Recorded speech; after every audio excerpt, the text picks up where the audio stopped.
Welcome to the Modern Medicine Movement Podcast with Dr. Thomas Hemingway. Have you ever looked in the mirror and said to yourself, I thought I'd be healthier, in better shape, feel better both physically, mentally, emotionally, and spiritually, and be further along in my life? If so, come on this journey with my dad as he explores all things health and wellness from a holistic medical perspective, even as a classically trained physician. He'll share integrative strategies to optimize health and inspire you to join the modern medicine movement. Welcome, everyone, to the modern medicine movement. And a big aloha from Hawaii. Nay. So grateful, guys. Dr. Thomas Hemingway here. Super pumped. So grateful to be here. Oh my gosh, it's been crazy. Just crazy. Literally crazy couple of weeks. Just wanted to let you know my apologies for not getting a podcast out the last 2 weeks. It's just been nutty. I've been doing mostly the overnight, graveyard night shift in the hospital. And it just messes with you. It messes with you big time. Just wreaks total havoc on your circadian rhythm. And just has been a rough one for me. I'm not getting any younger. I'm approaching 50 and working all night, overnight for a whole bunch of shifts the last couple of weeks has kind of messed me up. And if you haven't gotten the chance to take a listen to my previous podcast on the circadian rhythm, I talk all about that. Talks about night shift workers or shift workers in general. And according to certain organizations, the night shift is actually classified as a carcinogen because it's just not good for you. It messes with you. And if you do have to do it like me, there's definitely some things that you can do during the daytime and to sort of get you ready for sleep, helping your quality of sleep, and also the food that you eat and the timing of that food is super important. And anyway, so much more on that super cool topic. I mean, long story short, when I go and work my night shift, I don't eat anything. Just drink a bunch of water, maybe one of my natural, basically almost no calorie energy drinks that's got all the good stuff and none of the bad stuff. Sweetened with stevia leaf, which is natural and has natural caffeine if I need a little energy boost during my night shift. Doesn't mess with my fasting, if you will, because I tend to practice an intermittent fasting type regimen, which I also podcasted about several podcasts ago. Super interesting topic. It's amazing stuff. And basically, we were designed to, intermittent fast. Nobody really thinks of it that way, but for thousands and thousands of years, we would wake up and we wouldn't be hungry because we would need to be energized, even though our stomachs were empty. We were energized to go out and, kill that deer or whatever it was, or go gather some food that was there, berries or whatever. And we had to have energy. We had to be alert. And we did this, guess what, guys, without breakfast. We did this for thousands of years. Anyway, super interesting topic, intermittent fasting, time-restricted eating, or as my friend Barbie calls it, mindful eating. I love that, Barbie. Aloha to you. Hope you're listening. And anyway, it's been hectic the last couple of weeks. Sorry for my digression there. Just wanted to apologize for not getting a podcast out. Last night, literally, I was driving in to the hospital while everybody was leaving and going home and sheltering because, not just the COVID stuff, but we just had a hurricane pass through the Hawaiian island chain. And I literally had to go into work right as the hurricane was set to arrive. So instead of hunkering down with my family, even though we definitely did our prep, we got all of our stuff around the house kind of put in the garage. We took down a lot of our things like the trampoline, the basketball hoop, things like that could easily blow around. We got all those things situated. We did all of our prep, and then my kids and wife were home, and fortunately we have some friends close by in case anything went down. Shout out to you guys, Troy and Lisa. Glad you're here. And I headed to work, and it was it was weird, man. The roads were empty. It was wet. The wind was just starting to fire up, and oh my goodness, just nothing but gratitude, guys. That hurricane, which could have been a major, major issue for our island chain, it was actually coming straight to where we live on the islands, and fortunately it stayed off to the north, and we just got wind and rain and no full-blown hurricane, which was such a huge blessing. So grateful for that. And anyway, I'm so pumped because I finally get to share what I've been researching and just things that I've been doing for a long time, and I just hadn't put the pencil to the paper and connected the dots, so to speak, to get this out to you in a format that I think you'll enjoy, that'll hopefully be easy to understand. So super pumped for this episode. It's on a topic I think we all have lots of interest in, our metabolism. It's something that we want to work for us. We want it to work efficiently. We want it to give us energy. We want it to give us that awesome figure that we want, that not only looks good and makes us feel confident, but it gives us the ability to do those things that we want to do, you know? So I can't wait to share that with you. Just wanted to do my review of the week. I'm super pumped about this one. It was entitled, quote, My Favorite Podcast, and it was by Ariel_99. She says, quote, I'm so blessed to know Dr. Hemingway. He's so positive and down to earth, and his passion for health and wellness is contagious! ! Awesome. I think I've learned more from these podcasts than I have from any health show or any health book I've read. I especially love how this podcast focuses on health in a multifaceted way and is not just physical health. And it is honestly very refreshing to see a traditionally trained MD look at medicine from a more holistic viewpoint. Thank you, Ariel99, for your review. So appreciate you. So appreciate you guys. If you haven't left me a review, please do so. We've literally had thousands and thousands of downloads and only about 60 reviews. So about 99% of you guys haven't left me a review yet. So super easy to do. Go to Apple Podcasts, scroll to the bottom where you see those stars. Click on the star to the right. That's the 5 stars. And then just below that, there's a little link there with the little paper and the check box thing. You click on that, and then you just type up your review, and I'd love to hear your positive feedback and tell me what podcast you like or what information you like or what you want to learn more about or whatever. Just say what's up. I love you guys. Thank you. It takes literally 60 seconds. You can do this. I promise. I've had people do it, and I've said, hey, can you just time that and let me know? You know, I can't review my own, so, you know, I've asked them, and it's brief. Doesn't take a lot of time. One more quick item. If you don't already know about our awesome Facebook group that I'm going to really get amped up here coming up because I'm off the night shift for a while, I hope, at least for a couple of weeks. I'm going to be more active in that Facebook group called the Modern Medicine Movement Health and Wellness Group, free group on Facebook. I post up all kinds of cool stuff, lives that I do, that my wife and I do. My podcast stuff is there.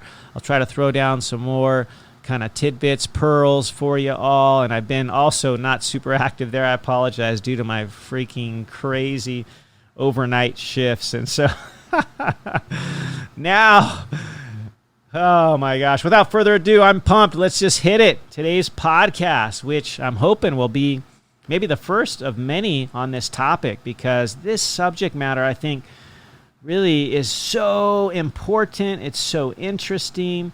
I really think you guys are going to love it. Oh my gosh. And I think, unfortunately, a lot of the information we've received over the years, in fact, even the information I was taught in medical school, in college, post-medical school, postgraduate school, in my training about this particular topic, our metabolism, was messed up. It was not correct. It was untrue. And oh my gosh, it's not just the simple calories in, calories out, equation that we learned. It does actually matter what we eat. Anyway, pumped about this topic. It's about our energy level and metabolism, how we can make it efficient and really work for us. because what we actually put into our body is fuel, the food and the drink, and really everything else we put in our bodies, a snack or whatever it is. I try not to snack, and I'll hopefully cover why in this podcast. But what we eat, what we put in us, it doesn't go into a vacuum or a black hole. It actually goes. Actually, as a kid, I was accused of having a quote unquote bottomless pit for a stomach or what have you, because I would eat so stinking much. I was always eating, and I could put down, oh my gosh, I could out eat anybody. And so I was accused of that. But anyway, I still love to eat. I love to eat. Back then I was growing, and in my youth, I'm still in my youth, but back then I would pound 3 big meals a day. Now I just pound 2, and I love it. I love eating. Anyway, it does matter, believe it or not. It actually does matter what we put into our bodies. It's not without, consequence, basically, the things that we put into our bodies. Food, drink, the whole 9 yards, right? And it really boils down to the 3 basic macronutrients that we have heard about since we were kids, right? The carbohydrates, the proteins, and the fats. And what percentage of each we should put down. And actually, contrary to popular belief, it's not what we've been taught for many, many years that's the best amount of nutrients and the best percentage of nutrients, if you will, because they've told us and sort of brainwashed us for so many years that we're supposed to be on a low-fat diet and try to avoid saturated fats, and that was basically a bunch of hogwash. It was designed and really promoted by, guess what, big food industry. Like we have big pharma, we have big food, right? Like the guys like Procter & Gamble that, the makers of Crisco, if you will. They developed all these seed oils, and then they needed a market, and they, got a few doctors to really promote them, like Ansel Keys, for example, and tried to make saturated fat the enemy. But I don't want to get too into that. I talked about that in a previous podcast. But at the end of the day, it does matter what we put into our bodies. And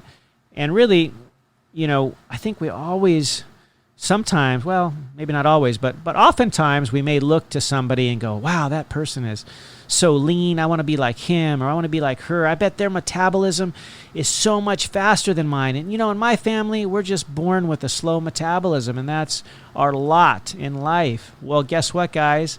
That ain't true. You're not born with one metabolism and somebody else with a different metabolism. We're all born with the same stinking metabolism, with the same components, with the same potential. This is not a genetic thing you're born with, a good metabolism or a bad metabolism. It actually has to do with, or a fast or a slow metabolism, as many of you, might have thought about. It's actually more about what we feed or fuel that metabolism with.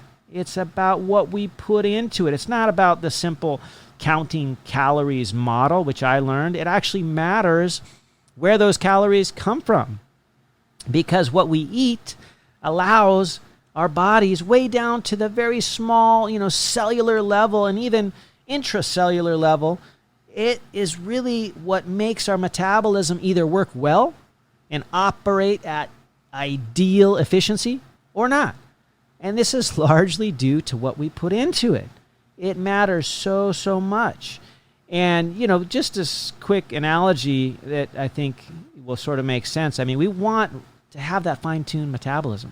We want it to work well, or to be that sort of fast metabolism that we coveted, which is really an efficient metabolism. And in order to do so, in order to get that amazing, efficient metabolism, we need to pay attention to what we put into our bodies. It's sort of like, getting our bodies to be efficient. Like, I got a big truck. It's a Ford F-150. It's got the 4 doors and an extra long bed. I can throw a bunch of surfboards in there, and that thing, believe it or not, it gets way better gas mileage than my wife's car, than her minivan. And it's interesting because it's a way bigger vehicle, but the reason is it just runs way more efficiently. So shout out for the Ford F-150 owners out there. Awesome truck. It's so for its size, probably the most fuel efficient out there.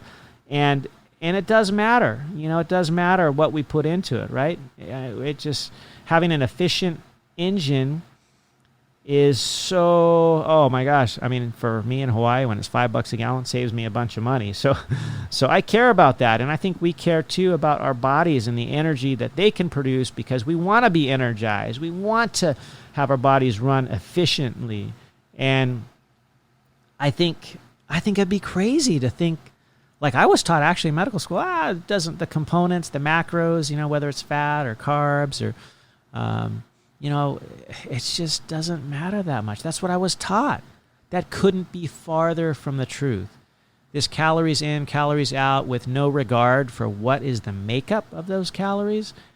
It's insanity. Of course it matters. Of course it matters. Because like I was taught when I was a kid, which was correct, we kind of are what we eat. We are what we eat. Imagine that. The stuff we put in matters. And we'll get into that because in our history over the last 100 years, our body makeup, especially that of our fat in our body, which I hope we will make our primary fuel source, unfortunately, it has changed. Thousands and thousands of years, we were made up of the high efficiency natural fats that we could find in the wild, which was basically animal fats, saturated fats. And because we ate them, our bodies basically built our cells with those same saturated fats.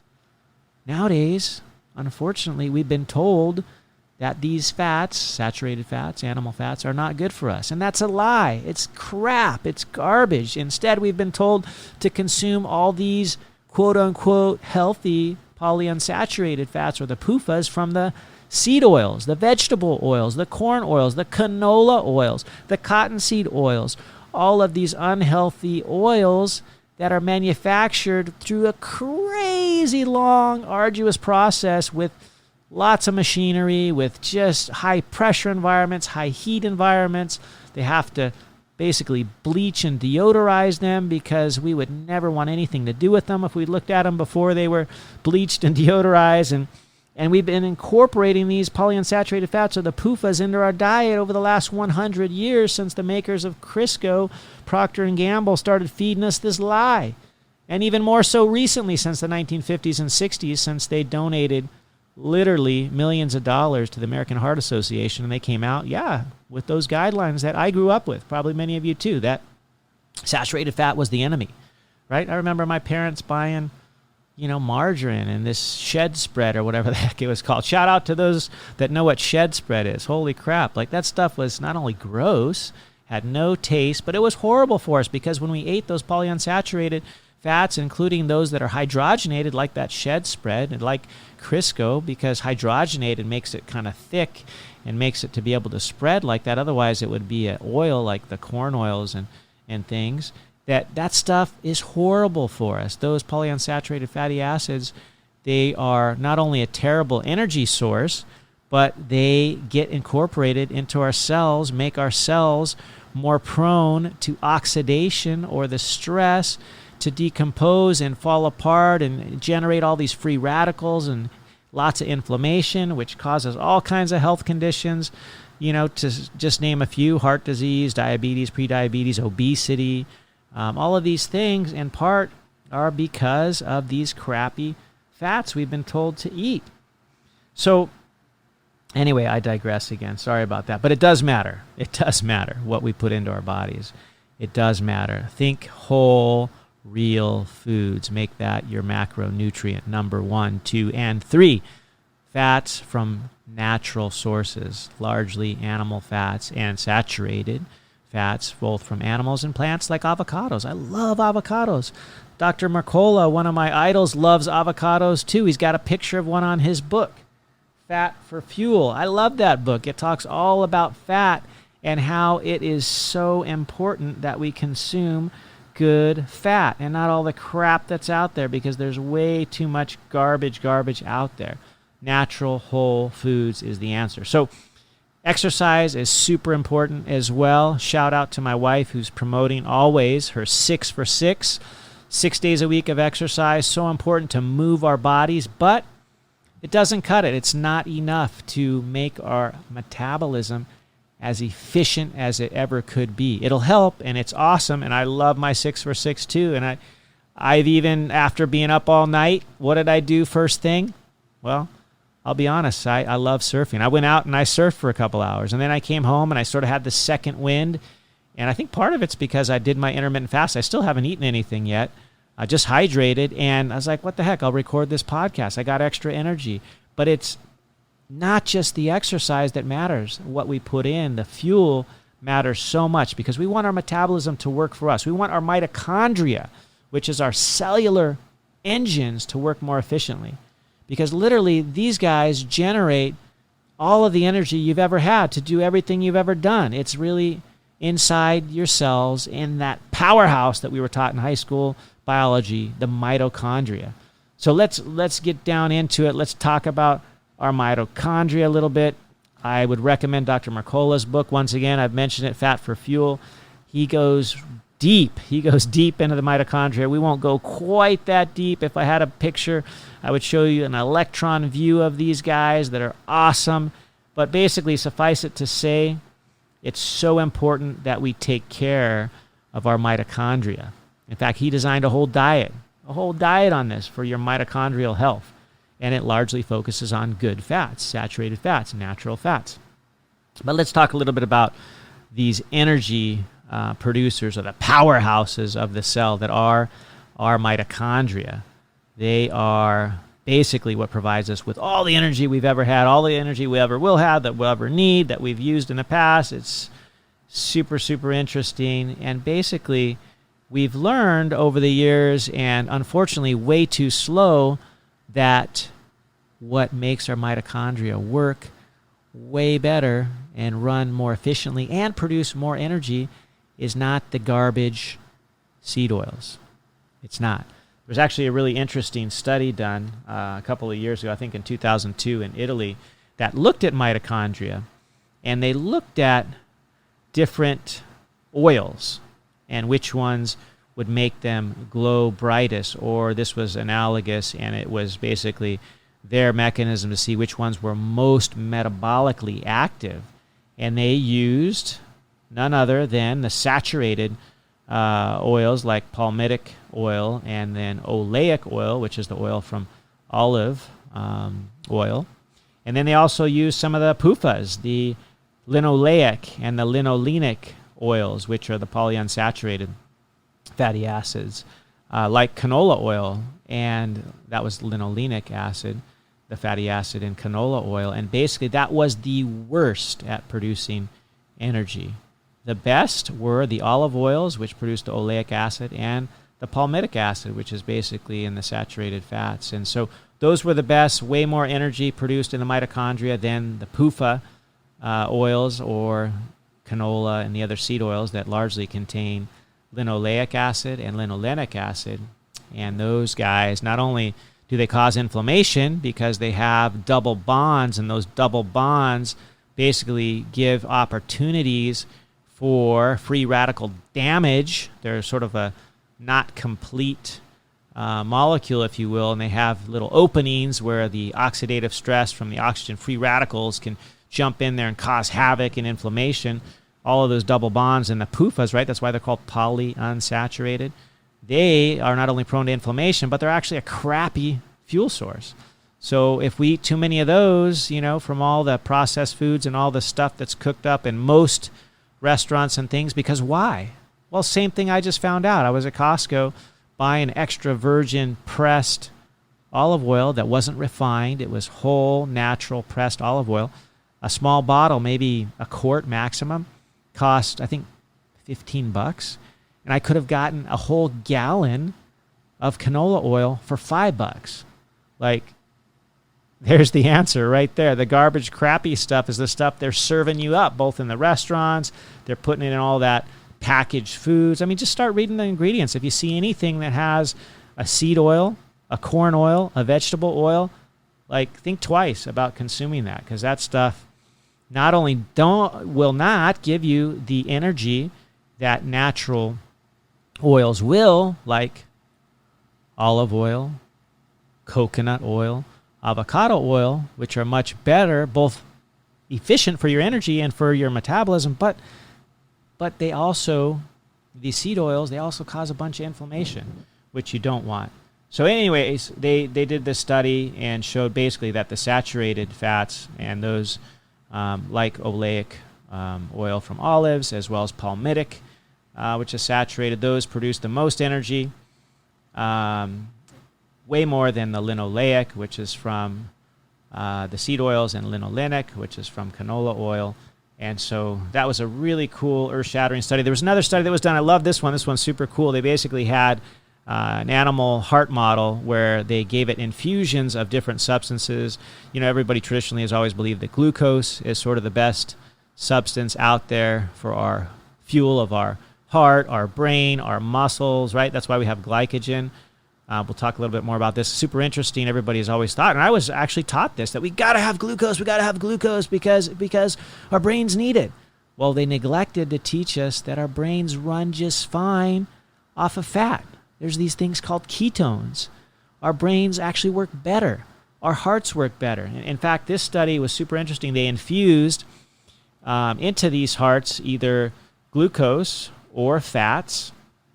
And when they infused fats, the heart muscles, the heart itself was able to pump 35% more strongly. This thing we measure called ejection fraction was approximately 35% stronger when fed, you guessed it, fats, fatty acids, as opposed to glucose. Wow. It makes your heart beat stronger. It makes you have more energy. It'll make you have a sustained energy. We're going to talk about that. I can't wait. Oh my gosh. It's so interesting. This other study I got to mention while I'm on this topic, but it looked at basically the difference between corn oils, seed oils, and olive oil, and which one makes us lazy and which one gives us energy. Well, I think by now you guys are going to be able to guess it. But actually, this dude is actually so interesting because his first research project was actually to basically try to show the detrimental effects of the saturated fats, because when he started out, that was still the dogma. And so he was researching. This is Dr. Sanjoy Ghosh. He's now up in Canada, and I'll put in the links to his website. Super interesting. He's at the campus there in British Columbia. And basically, he's done lots and lots of research on the fats, saturated fats versus polyunsaturated ones, natural fats and oils versus the seed oils. And when he first started this journey, he was trying to show that saturated fat was the enemy. But the research was exactly the opposite. And when he first tried to publish it in 2004, he was getting rejected left and right because nobody wanted to hear that. Everybody's been indoctrinated with this polyunsaturated, the unsaturated fats, the seed oils, the PUFAs are better for you because that's what the American Heart Association says, right? The AHA. Because they were fed that and fed lots of money by the manufacturers of those. Anyway, he did an interesting study where he looked at comparing the seed oils like corn oil with olive oil. And basically, I got to actually read you the title of this. It's really funny.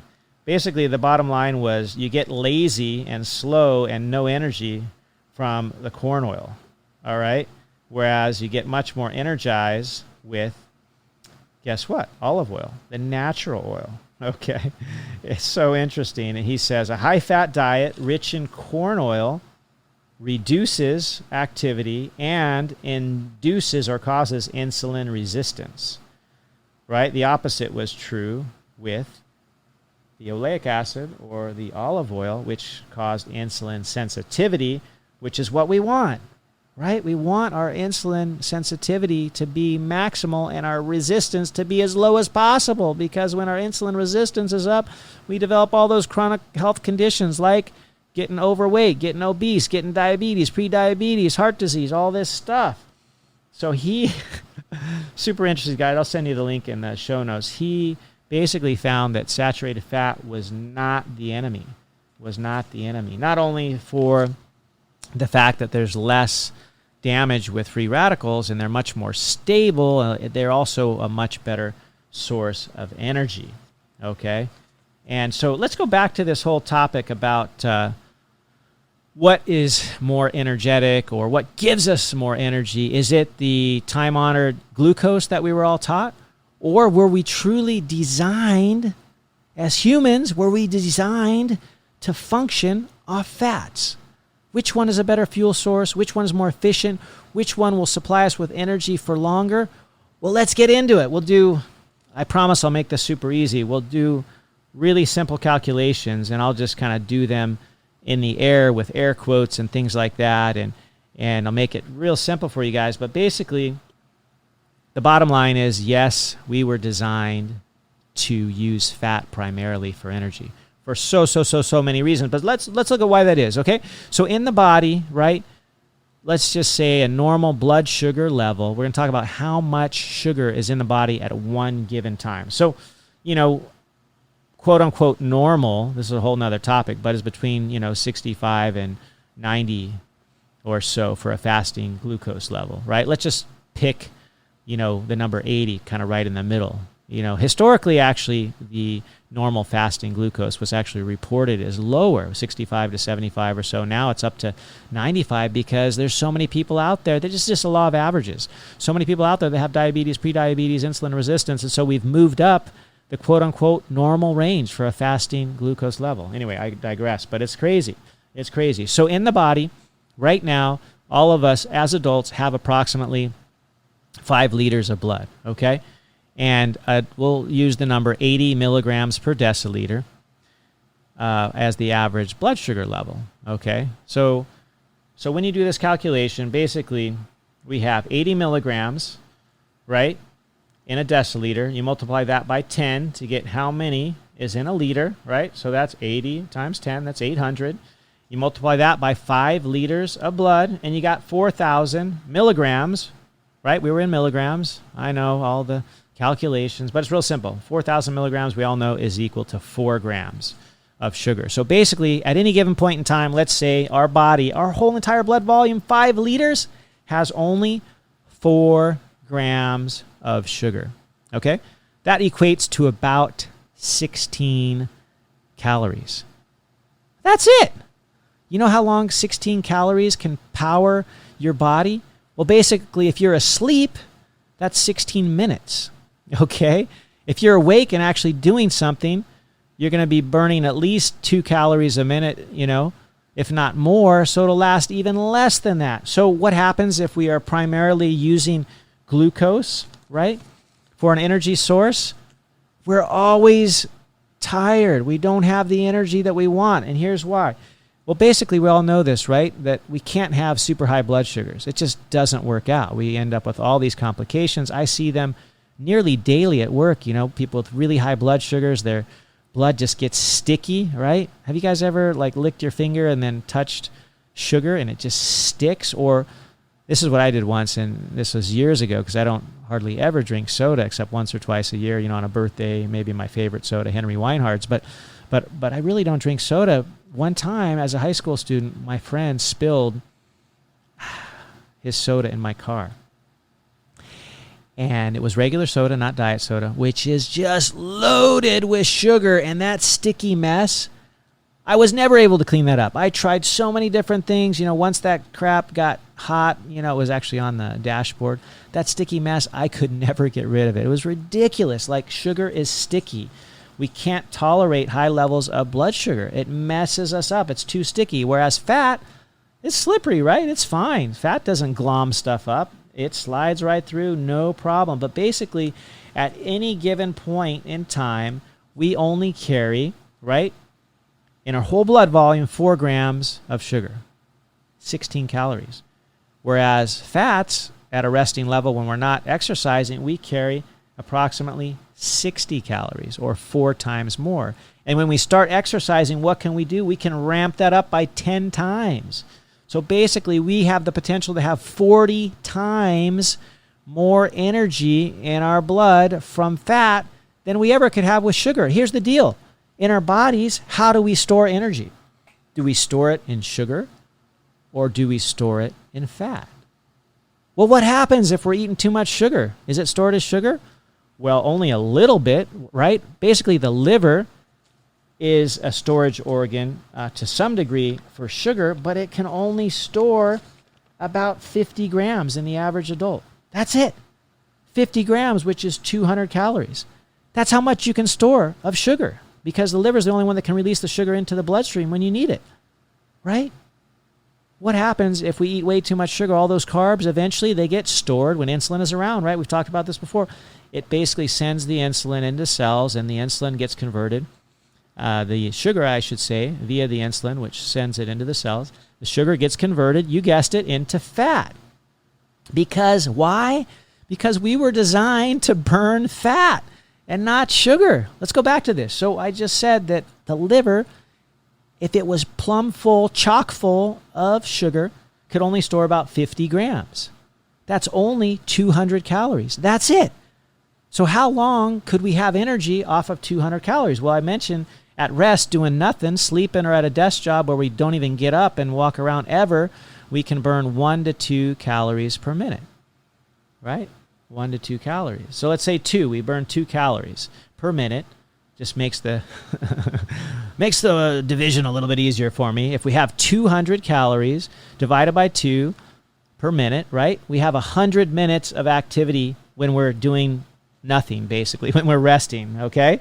That's it. An hour and a half, 2 hours, basically, of energy. That's why you feel tired all the time if you're running off mostly a carbohydrate metabolism, because your body can only store about 2 hours of energy. So you feel like you got to eat every 2 hours, which is also erroneously something that we've been taught. It's crazy. Like, we've been taught this. We got to eat these small, frequent meals. And what that does, it sets us up to always burn glucose and never get into our fat stores. Never lose weight, essentially, or not lose much weight, because we're never burning our fat. And we're also never going to have the energy that we want because we're running off of the cheap fuel, which is not efficient, which doesn't give us a lot of energy, which is sugar. Our bodies were not designed to do that. They weren't designed to run off sugar all day long. Can you imagine a couple thousand years ago having to eat every 2 hours? Like, where are we going to get that food? Like, it's just not there. We would have to go 12, 16, 24 hours between meals sometimes if we couldn't find something to eat or we couldn't hunt something down. I mean, we would not survive. So thank goodness our body knows how to burn fat, because it is not only more energetic and efficient, like I shared with you from those studies that were done on the hearts and also with the oils and things by Dr. Ghosh, but also our body stores energy as fat primarily. We have plenty of fat, plenty of energy, and at any given point in time, we have 4 times as much in the blood. We can make 4 times as much energy just at rest, and then we can increase that by 10 times during exercise, right? It's crazy. Like, we were designed to burn fat. And guess what? When you start burning fat, you feel better. You feel more energetic. It's amazing. That's why I feel so good in the mornings when I don't eat anything. I just drink my water. I get pumped with that. I might have a scoop or 2 of collagen. It's all less than 50 calories. And then I go out and exercise, and I feel amazing.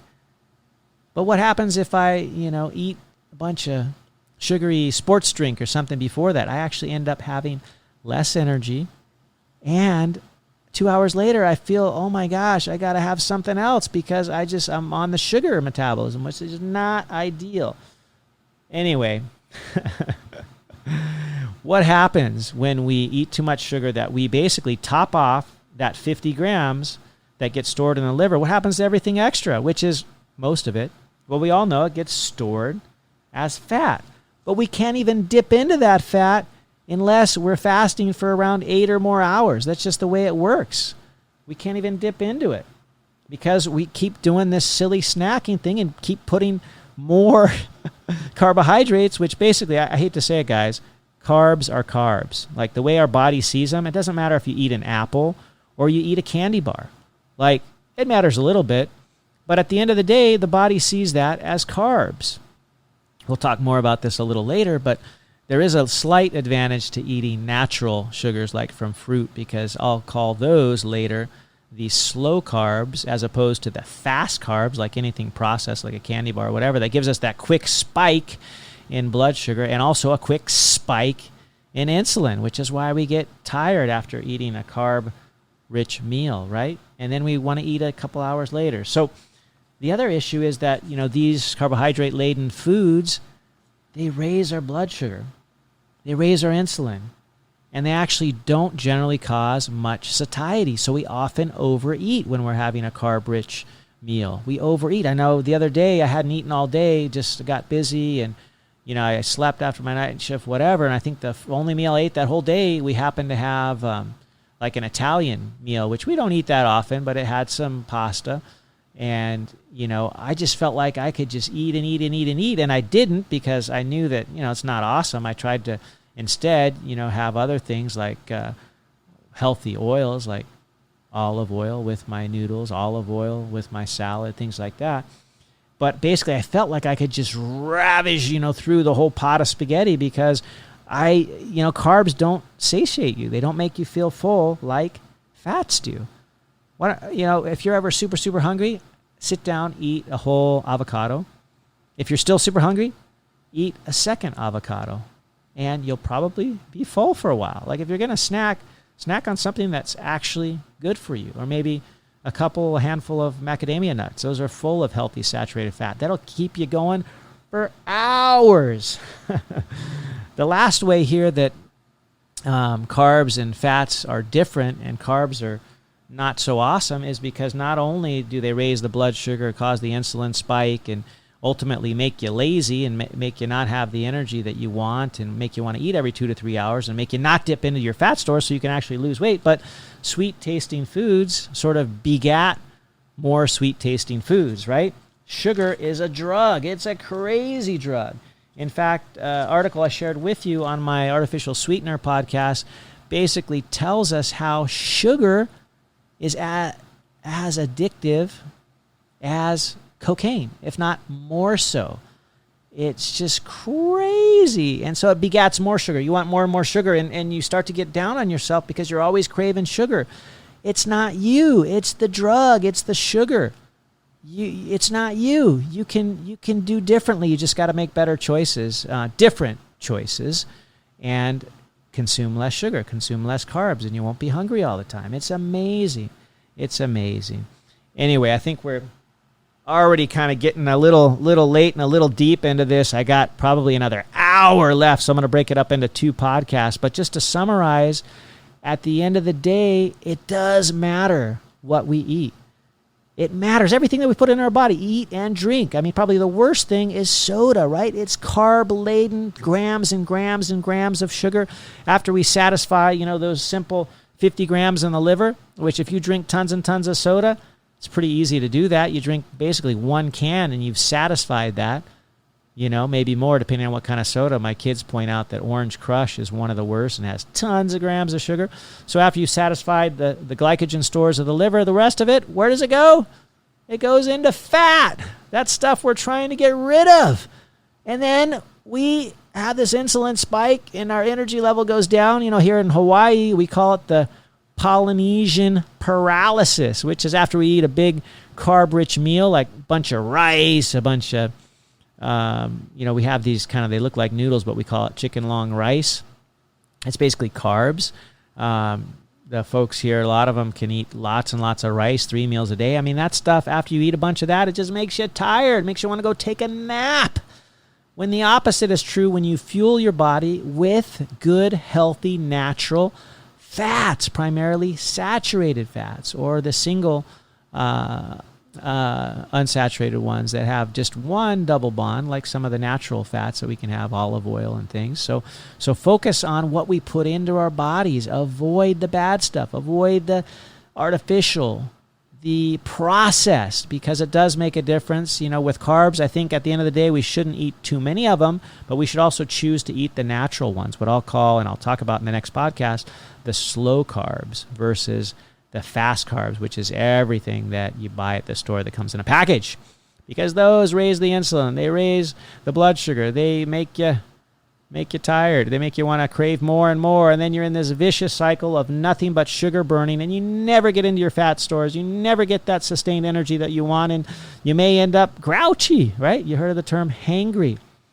That's not what we want. That's not what I want. And it's a simple thing to change. Baby steps, baby steps. In the whole next podcast, we will focus on how we can make these small, simple changes that will literally supercharge your metabolism to the point where you're going to wake up in the morning full of energy. You're not going to wake up hungry. You will wake up energized, ready to just go bang out your 6 for 6. You're going to get out there and you're going to do it just like our ancestors did. They got up in the morning. They were fired up. Their sympathetic nervous system fired up so they could go hunt that deer or whatever it was, or find those berries wherever they were. They were pumped. They woke up energized because they were burning fat. They were burning natural fats way more than sugars. They couldn't dip into sugars so easily like we can. They're so available every place you turn, anything in a package, anything in a can. Oh my gosh, there's just so much of it, but we can do better. And you'll want to, because you'll feel better, and I can't wait to share more. So anyways, guys, I just want you to know how grateful I am for you. It's just such a pleasure. Such an honor to be here with you. Even on a day where I've been up all night, I feel like I got to go surfing again. I'm pumped, I'm pumped, and I just want to share so much more, but I want to keep the time frame down so I don't bore you, and I'm going to just stack the next podcast with lots of info on action steps on how we can improve the efficiency of our metabolism, because it's not hard. We'll be full of energy. We'll feel better. We'll be healthier. You're going to love yourself more. Your mood will be up. It'll be awesome. It'll be amazing. In the meantime, check me out at modernmedicinemovement.com, at Aloha Surf Doc, at Modern Medicine Movement. You can send me an email, Modern Medicine Movement Podcast at Gmail. Look me up on Facebook. I can't wait to share with you. Join my group, Modern Medicine Movement, Health and Wellness Group. Love you guys. Please feel free to share, and share alike. And give me a review, a 5-star review. Rank it up there. We got to get the word out, because there's so much good information out there. It's going to literally change so many lives, and thousands of you are already on this journey with me. I'm so pumped. I'm so stoked. I'm so grateful. So this is for you guys. A big, giant aloha from Hawaii.